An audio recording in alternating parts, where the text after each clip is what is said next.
Hi friends, வாங்க நம்ம வெளியே போகலாமா? இன்றைக்கி முதல் தடவை பார்த்திங்கன்னா அம்மாவையும் தங்கச்சி உட்கார வச்சு அப்படியே ஒரு ரவுண்ட்ஸ் கூட்டிகிட்டு போகலான்னு பிளான் பண்ணேன். அதே மாதிரி நாங்கள் கிளம்பிட்டோம். கார் எப்படிமா ஓட்டினேன்? சூப்பராக ஓட்டுனேன். புரியல. நல்லா ஓட்டுனேன். சரி மாமாவோட சூப்பராக ஓட்டுனக்கா. கேட்கலக்கா. நான் கூட நினச்சேன் எப்படிமா வண்டி ஓட்டியிருக்கேன்னொன்னே அவங்க சந்தோஷமாக சொல்லுவாங்கன்னு. அவங்க ஏன் இவ்வளோ டல்லாக சொன்னாங்கன்னு தெரியல. ஏன்னா வெயிலில் போடுறப்ப கூட ஏசியில் தானே போனோம், ஏன் இவ்வளோ டல்லாக சொல்கிறாங்கன்னு நாங்கள் பேசிகிட்டே வந்தோம். பட் இருந்தாலும் அவங்க நல்லா ஓட்டினேன்னு சொன்னாங்க. அதுவே மனசுக்கு திருப்தியாக இருந்துச்சு. நான் நடுவில் பார்த்திங்கன்னா ஷாப்பிங் பண்ண வீடியோஸ்லாம் எடுக்க மறந்துட்டேன். ஏன்னா நம்ம ட்ரெஸ் எடுக்கிறதுல மூழ்கிட்டோம், அதனால் எடுக்க மறந்து விட்டேன். அதுக்கப்புறம் நாங்கள் ரிட்டன் வரப்போ தான் அந்த வீடியோவும் எடுத்து முடிச்சுட்டு வரப்போ ஒரு குட்டியாக வந்து ட்ரைவ் பண்ணுற மாதிரி தங்கச்சி வந்து வீடியோ எடுத்தாங்க.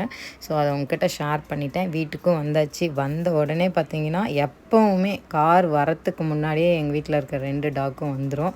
ஸோ அதுக்கிட்ட கொஞ்சம்